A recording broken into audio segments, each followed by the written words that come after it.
بسم اللہ الرحمن الرحیم۔ السلام علیکم۔ آج پیر ہے اور تاریخ ہے 17 فروری۔ پیش خدمت ہے حالات حاضرہ کا خصوصی بلیٹن۔ آج ہم تفصیل سے گفتگو کریں گے فائنینشیل ایکشن ٹاسک فورس کے اجلاس کے بارے میں، جس میں پاکستان کی کارکردگی کا جائزہ لیا جائے گا۔ یہ اور اس کے علاوہ اور بھی بہت کچھ آج کے بلیٹن میں۔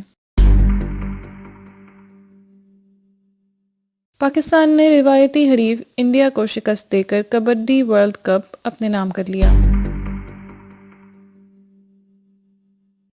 جرمنی کے شہر میونخ میں جاری سالانہ سیکیورٹی کانفرنس کی طرف سے ملنے والے تمام اشاروں کے مطابق شاید امریکہ اور طالبان ایک امن معاہدے کی نوید سنانے سے چند دن دور ہیں۔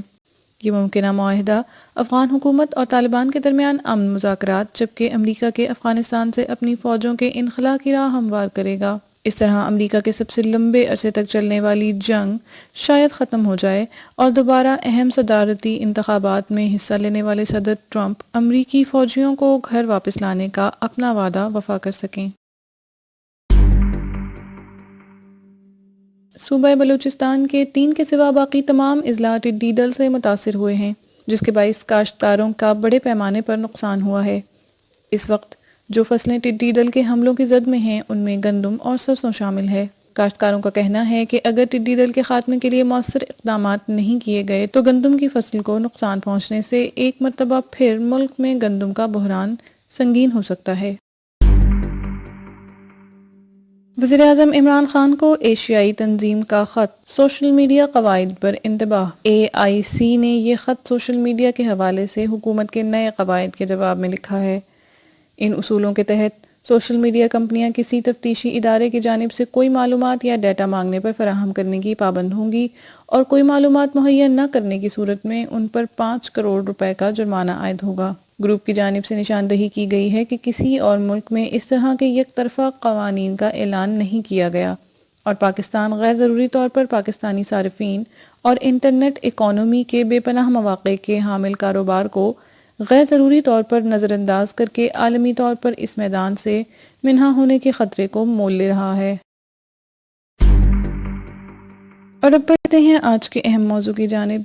دہشت گردی کی مالی معاونت کے تدارک کے لیے قائم بین الاقوامی ادارے فائنینشیل ایکشن ٹاسک فورس کا اجلاس اتوار سے پیرس میں شروع ہوا، جس میں پاکستان کو گرے لسٹ سے نکالنے یا برقرار رکھنے کا فیصلہ کیا جائے گا۔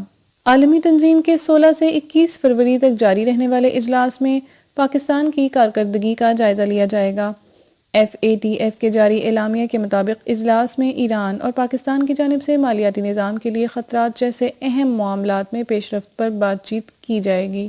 خیال رہے کہ FATF نے جون 2018 میں دہشت گردوں کی مالی ترسیل روکنے کے لیے مؤثر اقدامات نہ کرنے کی وجہ سے پاکستان کو گرے لسٹ میں شامل کیا تھا۔ اس لسٹ سے نکلنے کے لیے پاکستان کو ایک ایکشن پلان بھی تجویز کیا گیا تھا۔ گزشتہ سال اکتوبر میں FATF کے ہونے والے اجلاس میں پاکستان کو فروری کے اجلاس تک گرے لسٹ میں رکھنے کا فیصلہ کیا گیا تھا۔ گزشتہ ماہ بیجنگ میں ہونے والے ایشیا پیسیفک ورکنگ گروپ کے اجلاس میں پاکستان نے FATF کے مقرر کردہ اہداف اور شرائط پر عمل درآمد کی رپورٹ پیش کر دی تھی، جس پر رواں اجلاس میں جائزہ لیا جانا ہے۔ پاکستانی حکام کا کہنا ہے کہ پاکستان نے اس ایکشن پلان کے تحت انسداد منی لانڈرنگ اور دہشت گردوں کی مالی معاونت کی روک تھام کے لیے مؤثر اقدامات کیے ہیں۔ خیال رہے کہ اسلام آباد کے دورے پر آئے ہوئے ترکی کے صدر رجب طیب ایردوان نے رواں ہفتے پاکستان کی پارلیمنٹ سے خطاب کے دوران کہا تھا کہ ہم فائنینشیل ایکشن ٹاسک فورس کے اجلاس میں پاکستان کی بھرپور حمایت کریں گے۔ اس سے قبل اسلام آباد کے دورے سے واپسی پر امریکی معاون نائب وزیر خارجہ نے واشنگٹن میں اخباری نمائندوں سے بات کرتے ہوئے کہا تھا کہ امریکہ پاکستان کی طرف سے FATF کے تحت دہشت گردی سے متعلق مالی اعانت کی ذمہ داریوں کو پورا کرنے کی کوششوں کا خیر مقدم کرتا ہے۔ چین نے بھی گزشتہ ماہ اس بات کی نشاندہی کی کہ دہشت گردی کے لیے مالی وسائل کی روک تھام سے متعلق پاکستان نے اپنے نظام کو مضبوط بنانے کے لیے بھرپور کوششیں کی ہیں۔ بین الاقوامی برادری کو پاکستان کی ان کوششوں کو تسلیم کرنا چاہیے۔ FATF کی سفارشات کی روشنی میں پاکستان نے رواں ماہ ٹیکس قوانین ترمیمی آرڈیننس جاری کیا، جس کے تحت کرنسی کی اسمگلنگ اور دہشت گردی کے لیے مالی معاونت میں ملوث عناصر کی سزاؤں میں اضافہ کر دیا گیا ہے۔ دسمبر میں پاکستان نے دہشت گردی کی فائنانسنگ روکنے کے لیے ملک بھر میں قومی بچت اسکیموں میں سرمایہ کاری کرنے والی کلعدم تنظیموں اور ان سے وابستہ افراد کی نشاندہی کا فیصلہ کیا تھا۔ رواں ماہ انسداد دہشت گردی کی عدالت نے کلعدم جماعت الدعوہ کے سربراہ حافظ سعید کو دہشت گردوں کی مالی معاونت کے 2 مقدمات میں 11 سال قید کی سزا سنائی ہے۔ گزشتہ سال اکتوبر میں FATF نے پاکستان کو گرے لسٹ میں برقرار رکھتے ہوئے متنبہ کیا تھا کہ اگر فروری 2020 تک خاطر خواہ اقدامات نہ کیے گئے تو پاکستان کو بلیک لسٹ میں بھی ڈالا جا سکتا ہے۔ واضح رہے کہ پاکستان معاشی طور پر مشکل صورتحال کا شکار ہے۔ اگر FATF اسے بلیک لسٹ میں شامل کرتا ہے تو پاکستان کی حکومت کو بین الاقوامی منڈیوں تک رسائی میں مشکلات کا سامنا کرنا پڑ سکتا ہے۔ حالات حاضرہ کا یہ پروگرام کرنٹ افیئرز ڈائجسٹ کی ادارتی ٹیم نے تیار کیا ہے۔ آپ اپنی قیمتی آراء سے ہمیں ہمارے سوشل میڈیا لنکس کے ذریعے آگاہ کر سکتے ہیں۔ ہماری کانٹیکٹ ڈیٹیلز ڈسکرپشن باکس میں موجود ہیں۔